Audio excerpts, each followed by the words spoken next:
Good morning, everyone. And in neurology, today our topic of discussion is spinal cord disorders. So, now in one or diseases of spinal cord. So, in one lecture, it's very hard to discuss all the problems which are the diseases of spinal cord. And of course, like in 1 hour, you cannot cover. So, but I will try to cover as much as I can, or I can give you the concept. And many of the things we had already covered, like anterior cord syndrome and posterior cord syndrome, as well as central cord syndrome or Brown cord syndrome, which is also called as lateral cord syndrome. So we had covered that as well. So that's a good part. We don't have to touch that. Of course, like this one is showing you how the spinal cord is organized, and of course there is vertebral columns, and you can say that the spinal cord, it terminates at the level of L1 or L2, you can say maximum, and below that, of course, like the spinal nerves, they go down. So, and this is like they're showing you like the C7 corresponds to T1 cord, or T10 corresponds to T12 cord, or L1 vertebra corresponds to S1 cord. Simply, like the cords, they leave at that places. Now, of course, like once the spinal cord is terminates at the level of L1, so of course, like below that, the dural lining, it goes and it attaches over here. And this is like I have discussed like this anatomy in the start, okay, about like the ventral part and the posterior part. Like there's two spinal arteries running on the back and one in the front. So the front one is basically supplying the anterior two-third, and the two posterior vertebral arteries are the one spinal arteries are the one which supplying the posterior one-third.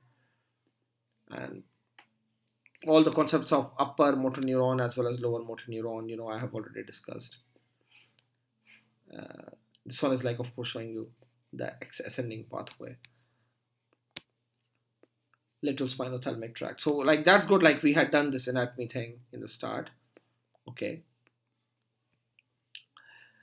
And now the diseases of the spinal cord are very important because they are very devastating.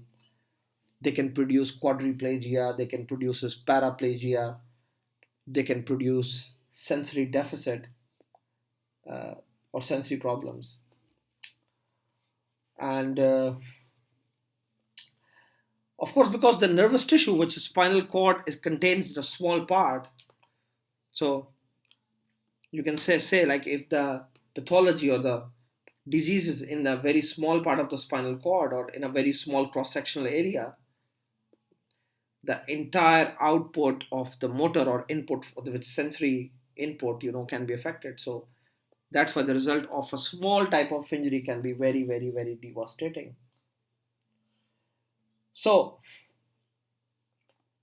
first of all, that's the reason we must know what is the anatomy of the spinal cord, and uh, how it is organized. Simply, we must know where our important tracts are located. Of course, like there is a white matter tracts containing the ascending as sensory and descending motor tracts, and the nerve cell bodies are clustered in an inner region shaped like a four-leaf clover. And what are the covering of the spinal cord are very important. It have 31 segments. There is a ventral motor root and the dorsal sensory root, and like all these things, all this anatomy things are very, very, very important, right?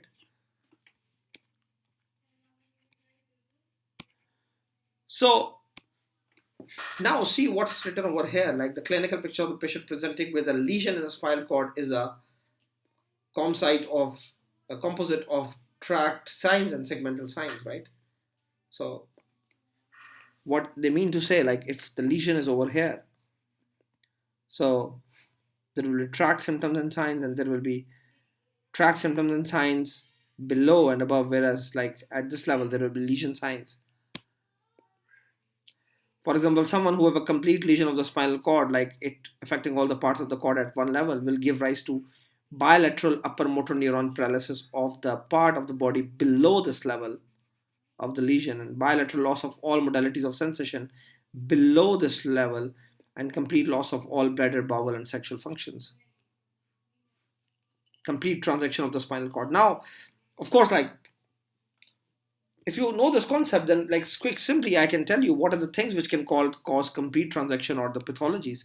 Of course, it could be infection, inflammation, tumors, or vascular problems, or infections simply, or metabolic conditions like vitamin B12 deficiency. Okay. So, what are the things we must know? How the spinal cord is organized, number one. What are the location of the tracts, number two. What are the dermatomes? What are the levels? What are the muscles? What each level perform? How, for example, you must know that T10 is the level of the umbilicus. So, like if there is any problem at that T10 level, so the sensations will be lost below that region. So now see the same thing which we have discussed already. They are talking about the Bronzy cord syndrome. Like if some pathology, I'm not saying like what kind of pathology, it could be a trauma, it could be an infection, it could be a tumor, it could be an inflammation. So what is going to happen, ipsilateral motor deficit, ipsilateral impairment of vibration and sensation, but contralateral loss of the pain and temperature sensation. We had already discussed, and this one is like the posterior cord, this one is the anterior cord syndrome, and all these things. So I'm not repeating that because we have already discussed these things, right? And then there are segmental signs uh, at the level. For like, in addition to interfering with function in the ascending and descending tracts, a spinal cord lesion may disturb sensory input, reflex activity, and lower motor neuron type of lesion at the level of the lesion. So below the level of the lesion, there will be upper motor neuron type of signs, but at the level of the lesion, where there will be lower motor neuron type of signs. And these segmental features may be unilateral or bilateral, depending on the nature of the causative pathology. That's what I'm saying. Like, I'm not talking about what are the conditions, but I'm giving you the concept right now. So, again, they're talking about the segmental signs. So, for example, someone have a pathology at this level. For example, this is T10 level. So, there will be upper motor neuron type of signs below that level, both of the legs, but lower motor neuron type of signs at the level of the lesion. So, at T10, like whatever T10 level is doing, there will be lower motor neuron type of signs in that area. So, now, see, like loss of motor neuron signs in the relevant myotome, loss of dependent reflexes will be there. So the important dermatomes and myotomes and reflex arch segmental values. Guys, like there is no point of me repeating this thing, but for you to memorize this thing is very important. See the bicep jerk, supinator jerk, tricep jerk, knee jerk, ankle jerk, and how the shoulder abduction is caused, all these things we have discussed. And this one is showing like the level, like umbilicus is T10, like here it is written T9. Of course, pubic symphysis is T12, and T6 is like around the fifth rim. So, for example, see here they're giving an example. What are the segmental and tract symptoms and signs of a right-sided C5C over 6C spinal cord lesion? See, left arm will be normal, but there will be hesitancy of the micturition. Why? Because below there will be upper motor neuron type of signs. Pain, temperature, sensory loss in the left leg. Why? because the lesion was on the right side. And this tract, pain and temperature, they are going to cross over to the opposite side and they are destroyed on the right side. But upper motor neuron type of weakness or position and vibration sensory loss. Why? Because this tract basically ascend in the body and it cross over in the midbrain. So the level is like the abnormality is at this level. So they are destroyed at this level. So that's why ipsilateral loss is there. And ipsilateral upper motor neuron type of weakness. Why? Because the motor fibers, they are going to ascend and on the same side. But like so they are going to descend and they are going to cross over in the brain, midbrain, and then they are going to descend. So they will be damaged. Absent bicep and supinator jerk because C5 and C6 is gone. So if you remember 1, 2, buckle my shoe, 3, 4, knock the doors, 5, 6, pick up sticks. So bicep, pick up sticks, 5, 6 are gone. So absent, not exaggerated, because at the level of the lesion, there will be lower motor neuron signs. So there will be absence of this jerk, the weak deltoid and bicep, because this is the nerve root which is causing this movement. Pain and numbness loss over here because C5 and C6, they supply this area with pain in the neck. So see, like you need concepts, guys, simply. See, what are the causes of spinal cord disease? It could be trauma, it could be demyelinating myelopathies, it could be inflammatory problems, it could be vascular problems, it could be tumors and compressions, it could be spondylitic myelopathies, it could be congenital anomalies, and these are the important ones which are read now. So trauma, of course, it could be any kind of trauma. When it comes to the demyelinating myelopathy, so you had already done multiple sclerosis. So you can say this demyelinating myelopathies are basically inflammatory causes like multiple sclerosis or acute disseminated encephalomyelitis. And there can be other infective or inflammatory myelopathies like epidural abscess, tuberculosis, transverse myelitis. Remember, guys, this one could be transverse myelitis can be caused by viruses, can be caused by bacteria, can be caused by other infections, even parasitic infections. So whenever it is due to viruses, remember varicella zoster virus, herpes simplex 1 virus, herpes simplex 2 virus, cytomegalovirus, HIV virus, and even the bacteria, listeria, syphilis, all these things can cause transverse myelitis. There are many other things like sarcoidosis can cause. So many things can cause. And when it comes to the vascular problems, it could be infarction of the spinal cord, it could be hematomylia, epidural or subdural hemorrhage, or it could be AV malformations or atriovenous malformations.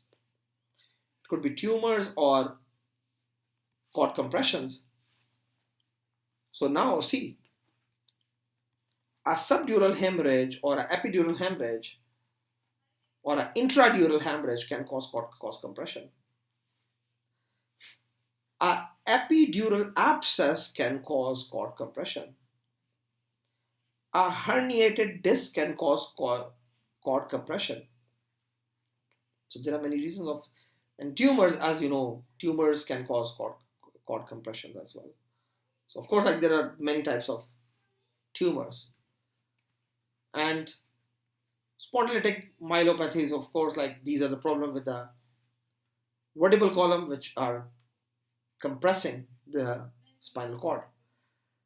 You will study in surgery, for example, cervical spondylosis, or you will study, for example, spine spondylolithiasis. So there are different conditions in surgery which can cause these problems. And there could be congenital anomalies or developmental problems like syringomyelia or meningomyelocele, things like this. So I hope you're understanding. See, first of all, you must know anatomy and functioning of spinal cord, how it is organized, and then if you know that thing, you must know the neuroanatomy, how the thing function, what is the upper motor neuron lesion, what is the lower motor neuron lesion, what is the myotome, what is the dermatome, which level is doing which kind of function. As I told you, wherever at which whatever level there will be a pathology, below that level there is upper motor neuron type of lesion. At that level there will be lower motor neuron type of lesion. So,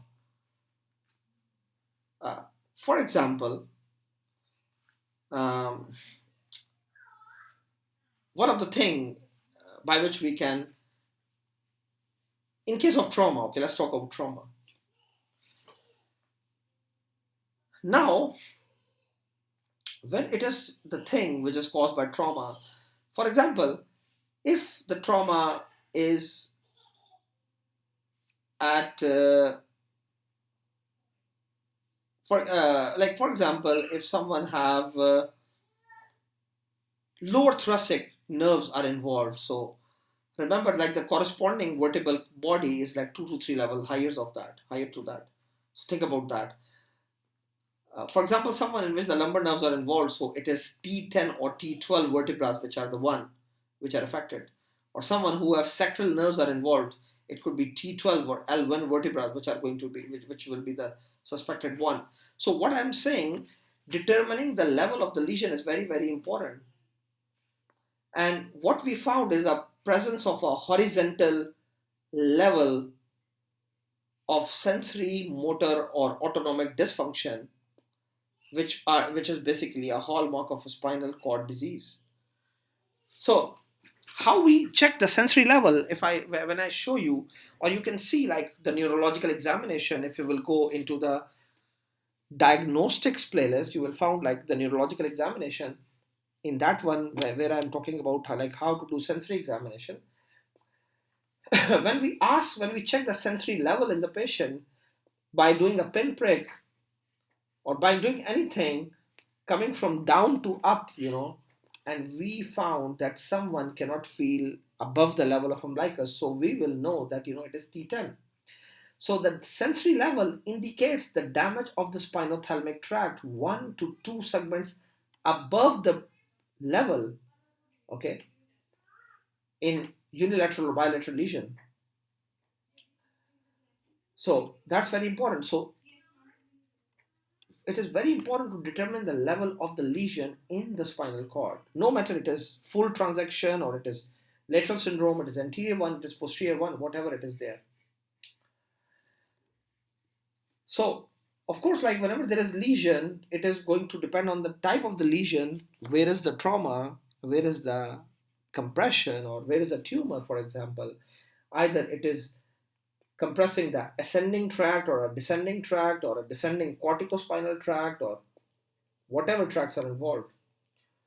For example, any lesion which is going to transact or cause uh, transaction of descending corticospinal tract and other motor tracts will result into paraplegia or quadriplegia depending on the level. So, and when you are going to do the Babinski sign, it will be upgoing or it will be positive. So that's like how we go and we work like in neurological patients. Whenever there is any problem with the spinal cord, initially the patient go into a state of spinal shock which lasts for several days and rarely for weeks. And remember, whenever the lesion is in the cervical cord or the upper cervical cords, it will result into quadriplegia and even weakness to the diaphragm because the diaphragm nerve supply is also coming from there.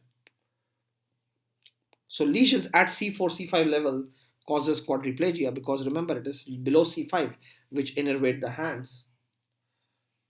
So anyone who have lesion at C5, C6 level, there will be loss of power and reflexes in the bicep. At C7 level, weakness will be found in the fingers and wrist extensors and triceps. And at C8 levels, finger and wrist flexion are only impaired. But whenever lesion is at the thoracic level, so the hands will be spared, but the lower legs will not be working. And again, when we'll come down at the lumbar cord or lesion, for example, at L2, L4 spinal cord level, it causes paralysis of the flexion and adduction of the thigh, as well as it weaken leg extension at the knee joint.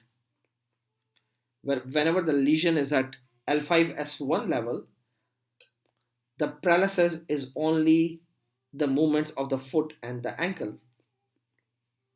So simply depends on the level. So this is how we localize the lesion. So we have already done the Brown-Séquard cord, the central, anterior, posterior cord syndrome. So now you can see like the explanation of these conditions, like acute transverse myelitis, right? So of course it's due to inflammatory process, and it can cause axonal demyelination. So see, it can be caused by multiple sclerosis. It could be due to viral infection, as I already told you. And the lesion involves the spinal cord typically on both sides. And the onset is sudden and progressive rapidly in hours and days. And the lesion can be present anywhere in the spinal cord, though it is usually restricted to only a small portion. So, see, what will happen in acute transverse myelitis, like the inflammation of the spinal cord? Motor deficits, what will be there? Upper motor neuron type of lesions and lower motor neuron type of lesions. Now, guys, you know this thing where I have already discussed this thing. And that's why I put a lot of effort in talking about the neuroanatomy. So, of course, like the spinal cord, most of the conditions are surgical. Of course, like an abscess will be dealt surgically. For example, a tumor is going to be dealt surgically. So, now we also see either the symptoms they are developing quickly or slowly. Depending on that, we decide what kind of condition is there.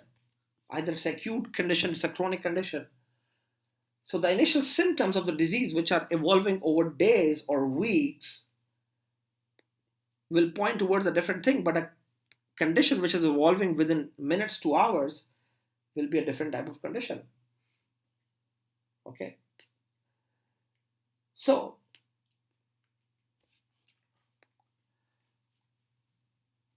nowadays, of course, the important thing, like because of too much imaging, we can quickly see like either it's a compressive lesion or either it's a non-compressive myelopathy. So, of course, like the common compressive things like tumor, epidural abscess or hematoma or herniated disc. Of course, epidural compression can be due to malignancy, can be due to abscess. The patient can present with a neck pain, a back pain, bladder disturbances, things like this. So, we can quickly send the patient for an MRI scan. And once the MRI scan is back, we can see like either there is any compression on the spinal cord going on or not. So nowadays it's very easy to quickly see either it's a compressive lesion or it's a non-compressive lesion. So acute transverse myelitis, of course, is a non-compressive type of lesion. But whereas a tumor is a compressive type of lesion, a hemorrhage is a compressive type of lesion, an abscess is a compressive type of lesion. So, for example, if we'll talk about the tumors, in adults, most of the neoplasms are epidural in origin. and most of them they are due to results of metastasis due to different cancers. And uh, when these tumors they are metastasized to the vertebral column,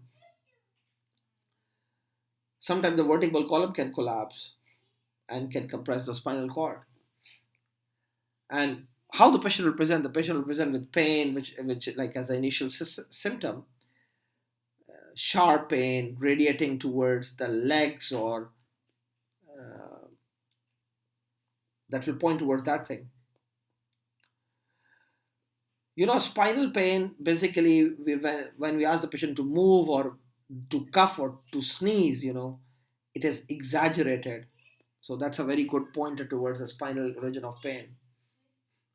So remember, any type of recent pain which have the spinal features, so take it seriously. Don't take it lightly. And of course, like, what should be the treatment of this thing? If there is compression, we have to remove that compression. But if it is some sort of myelitis, inflammation of the spinal cord, then the treatment thing is different. So abscess, of course, it should be drained, followed by the antibiotics, or hematoma should be drained as well.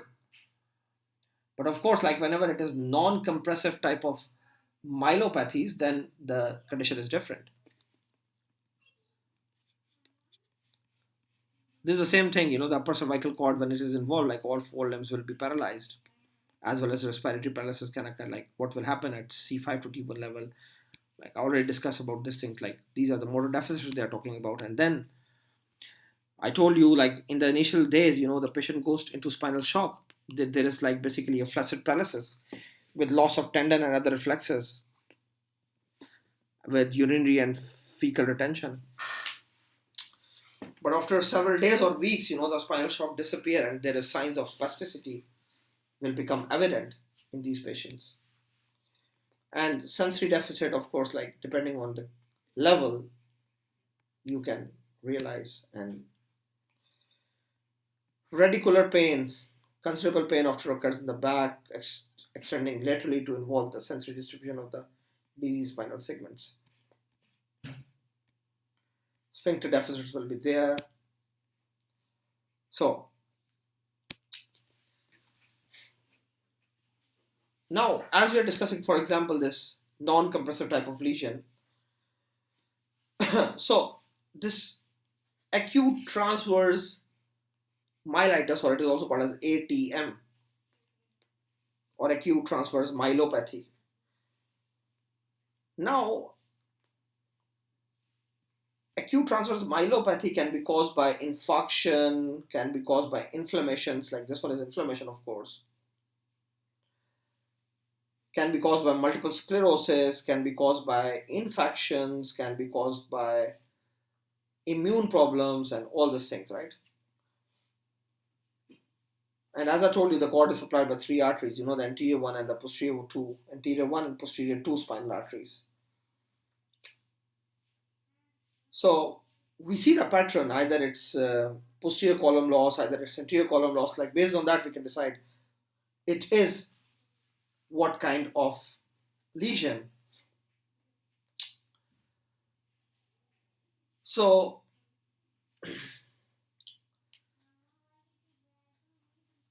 spinal cord ischemia can occur at any level, guys. But there is a watershed area in the thoracic region, or you can say a watershed area. I already explained what is watershed area. It is basically in the upper thoracic segments. So whenever there is systemic hypotension or decreased blood pressure all over the body, the area which is at risk is basically T3, T4 level. And these are the areas which can go ischemic. So that's the reason, like, anyone who have non-compressive myelopathies, we send them for an MRI simply to rule out compressive causes. We can do their CSF studies. So in CSF studies, we can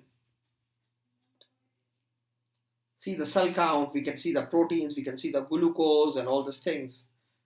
viruses, bacteria, whatever there. We can take the CBC, we can do serologies, ESR, CRP, anti-neutrophilic antibodies, and all these things just to rule out any immune-mediated disorders. So, very, very, very important concept. So, now,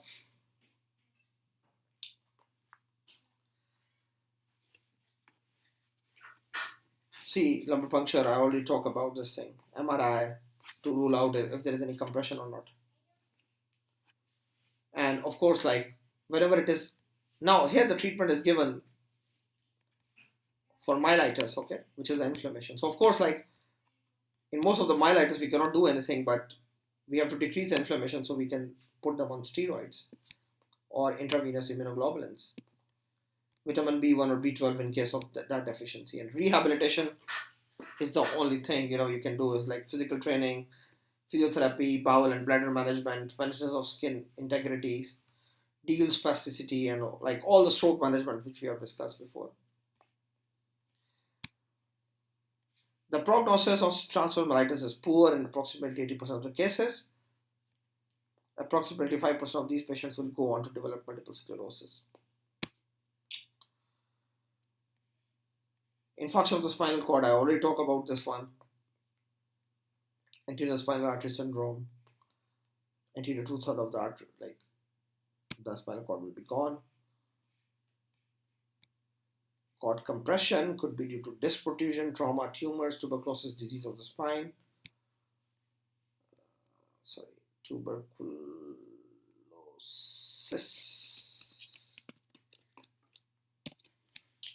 Epidural abscess and hematoma, and guys, most of these they have surgical management. So these are the tumor classification, intramedullary compression, extramedullary compression. So they could have ependymoma or glioma, which is the tumors of the spinal cord tissue itself. And the extramedullary means like the tumors which are basically coming from the meninges like meningioma, or nerves like neurofibroma, or cancers, metastasis, or lymphomas or leukemic deposits. And of course, like we will found the sign and symptoms related to that condition. And these are the symptoms and signs in intramedullary and extramedullary tumors. So whenever it is intramedullary, initial symptoms will be bilateral. Extramedullary, it will be unilateral. Radicular pain will be severe in extramedullary. Sensory deficit, here dissociated sensory loss, there will be tract signs.